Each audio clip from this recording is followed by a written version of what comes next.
कहानी है रामपुर गांव की, जहां के मर्द महिलाओं को हमेशा नीचा दिखाने की कोशिश में रहते। अरे अभी तक खाना नहीं आया क्या? मुझे एक और शादी करने की जरूरत है। नहीं जी नहीं, ऐसा मत करना, वरना मैं कहाँ जाऊंगी। खाना लेकर मैं अभी आई जी।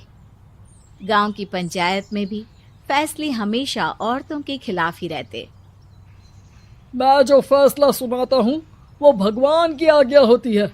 इस लड़के ने अपने मन से शादी करके अच्छा नहीं किया। लड़के को घर भेज दो और इसकी शादी इसकी जाति की किसी लड़के से करवा दो, लेकिन ये लड़की, इसे तो गांव के बाहर निकाल दो। नहीं नहीं जमींदार साहब, ये क्या बोल रहे हैं? ऐसा नहीं हो सकता। मेरी बेटी मासूम है, इसे अच्छे बुरे की समझ नहीं है। अरे कहाँ जाएगी ये बेचारी? कहाँ जाएगी? इतनी चिंता है तो पूरे परिवार का गांव निकाला कर देते हैं। बेचारे पूरे बसे बसाए परिवार को गांव छोड़ना पड़ता है। चाहे जो हो, अगर बेटियों को कंट्रोल नहीं कर सकते तो गांव में रहने का कोई मतलब नहीं है।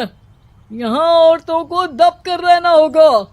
कोई भी अपने हिसाब से कुछ नहीं कर सकता, सब ईश्वर की मर्जी से ही होगा। तभी गांव का एक आदमी दौड़ा दौड़ा आता है। सरपंच साहब, जमींदार साहब, वो कालिया है ना, उसकी बेटी पढ़ने के लिए शहर जा रही है। अच्छा, ये कब हो गया? और कालिया की हिम्मत कैसे हो गई ऐसा करने की? लेकर आओ उसे और उसकी बेटी को।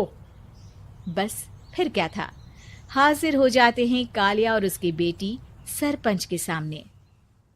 अरे कालिया, ये क्या सुनने में आ रहा है?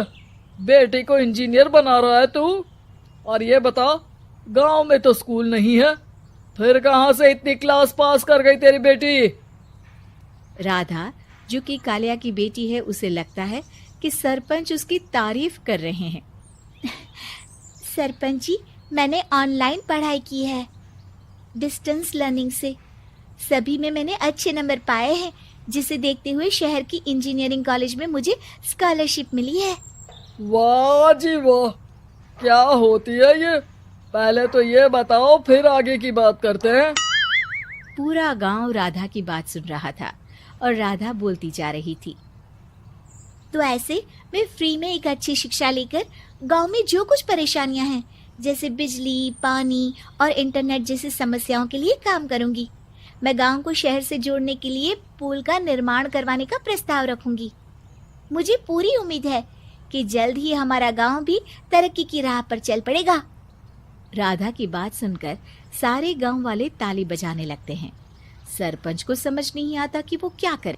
चुप रह नादान लड़की, गांव के खिलाफ जाने के लिए तुझे गांव से बेदखल कर दिया जाएगा, वो भी पूरे परिवार के साथ। और हाँ, अगर ठीक से गांव में रहना चाहती है तो ये पढ़ाई लिखाई छोड़ दे। हम तेरे लिए गांव का कोई होनहार लड़का देखेंगे। तभी गांव का एक आदमी बोल पड़ता है। अरे नहीं नहीं सरपंच जी, राधा बिटिया जो बता रही है, अगर वैसा हो जाए तो हम लोगों को पैसा कमाने के लिए बाहर नहीं जाना पड़ेगा। हाँ जी, और ना ही कोसों दूर पानी के लिए भटकना पड़ेगा। हमारे बच्चे भी अच्छी पढ़ाई कर सकेंगे और आगे बढ़ेंगे, ना कि हमारी तरह खेती करते बैठेंगे। क्यों गांव वालों, राधा बिटिया का साथ देना चाहिए ना। सरपंच देखता है कि गांव राधा के साथ है तो वो चुप हो जाता है। वो घर आकर अपने सलाहकार से बात करता है, जो बहुत ही चालाक किस्म का इंसान होता है।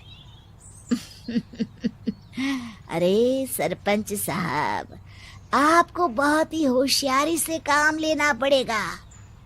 एक बार गांव तरक्की कर गया, यहाँ के बालक पढ़ लिए तो कोई ना पूछेगा आपको।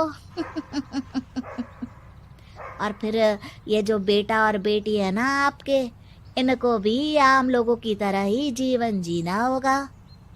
हाँ, लेकिन करे तो क्या करे? वो ना आप मुझ पर छोड़ दीजिए, बस मैं जैसा बोलूं करते जाइए।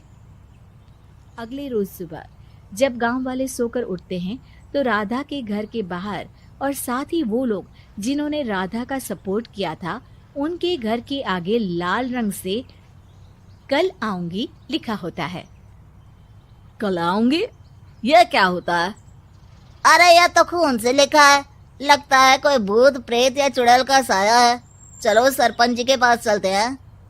सभी सरपंच के पास जाकर उसे सारी बात बताते हैं। अरे ये तो बड़ी मुश्किल की बात है। चलो मैं एक बाबा को जानता हूँ, उन्हें बुला लेता हूँ। सरपंच बाबा को लेकर गांव के घर के बाहर जाता है। ओहो, तो ये वो चुड़ैल है जो उन लोगों को निशाना बनाते हैं जो गांव को बदलने का सपना देखते हैं। वो गांव को ऐसे ही संपन्न देखना चाहती है, वो नहीं चाहती कि कोई बाहरी यहाँ का कायाकल्प करे।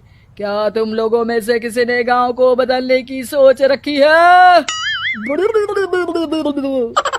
तभी राधा की माँ रोते रोते आती है। मेरी राधा घर से गायब हो गई है। अरे कोई तो बचाओ, मेरी बच्ची कहाँ गई?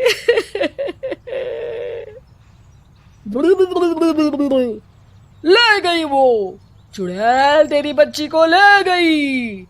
अब वो उसे श्रापित करके छोड़ेगी, उस पर चुड़ैल का साया हो जाएगा। तभी बुरी सी हालत में राधा भी वहां आ जाती है। उसके बाल चुड़ैल की तरह फैले होते हैं और कपड़ों में खून लगा होता है। सभी राधा को देखकर डर जाते हैं। माँ, पता नहीं मुझे कौन उठा कर ले गया था। अरे दूर दूर हो जा चुड़ैल, अब हम लोग इस गांव में नहीं रुकेंगे। अरे कैसे बातें कर रहे हैं आप? कल तो आप मेरे भरोसे गांव का हुलिया बदलने, अपने बच्चों को पढ़ाने और तरक्की उन्नति की बात कर रहे थे, तो आज क्या हो गया आपको? ये फिर तुम लोगों को बहकाएगी। ये चुड़ैल गांव में आ चुकी है, ऐसे ही ये तुम्हारे घर के बच्चों को भी ले जाएगी। गांव वाले राधा को गांव से बाहर निकाल देते हैं। उसके माँ बाप रोते रहते हैं, लेकिन गांव वाले नहीं मानते। मैं भी अपनी बहन के साथ गांव के बाहर रहूंगा, लेकिन वो पढ़ाई नहीं छोड़ेगी। वहीं सरपंच के घर पर सलाहकार कहता है।